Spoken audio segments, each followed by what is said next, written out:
Lilian Gatoun.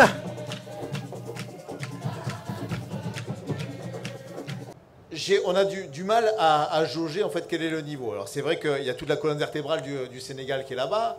Aliou Cissé a changé d'avis là-dessus. Au début, il avait dit qu'il ne convoquerait pas les joueurs qui partiraient dans ce championnat. Finalement, avec Edouard Mendy et Sadio Mané, avec Kalidou Koulibaly, bon, il a changé un petit peu d'avis. Maintenant, voilà, il n'y a que la compétition qui va nous dire quel est leur niveau vraiment. On se rappelle qu'effectivement, quand ils sont arrivés au Cameroun, ils évoluaient tous dans la Première Ligue, qui est le meilleur championnat effectivement au monde, au niveau de la compétitivité, au niveau de l'intensité. Donc, est-ce qu'ils arrivent en pleine forme? Est-ce qu'ils sont aussi forts qu'il y a 2 ans? Voilà, il n'y a que la compétition qui va nous le dire, malheureusement. Je pense qu'effectivement, c'est un championnat où le rythme d'intensité n'est pas la même, la Saudi Pro League, mais est-ce que ces 3 joueurs cadres ont réussi à garder justement leur fraîcheur? On le saura malheureusement lorsqu'ils vont jouer les Scorpions de la Gambie. Il y a un changement de cap, naturellement, mais ce n'est pas un changement de statut ni de valeur, je pense. C'est juste le cadre dans lequel il s'exprime qui a changé et qui n'est pas fatalement négatif dans le rendement final.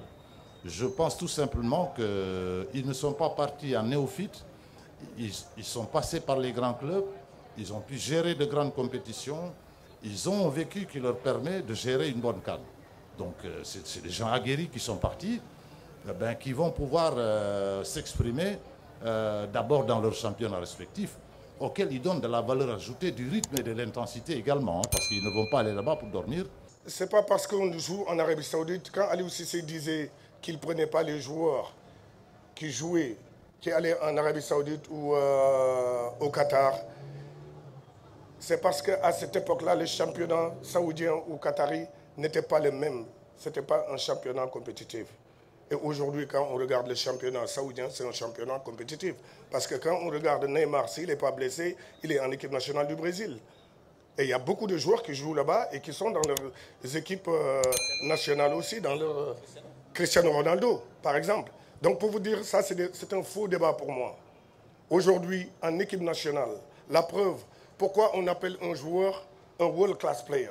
Ce n'est pas parce que tu es bon en club, c'est parce que tu as fait des choses avec ton équipe nationale. Et je crois qu'aujourd'hui, ça pour moi c'est un faux débat. Ce qu'il faut se dire, c'est que moi ce qui m'importe pour mon joueur, c'est la détermination qu'ils ont pour la Coupe d'Afrique, la motivation qu'ils vont avoir pendant cette Coupe d'Afrique-là. Et je crois que pour rassurer les Sénégalais qui sont ici et faire peur aux étrangers qui sont ici aussi, c'est de vous dire que cette équipe va gagner encore la Coupe d'Afrique parce qu'on est encore meilleur.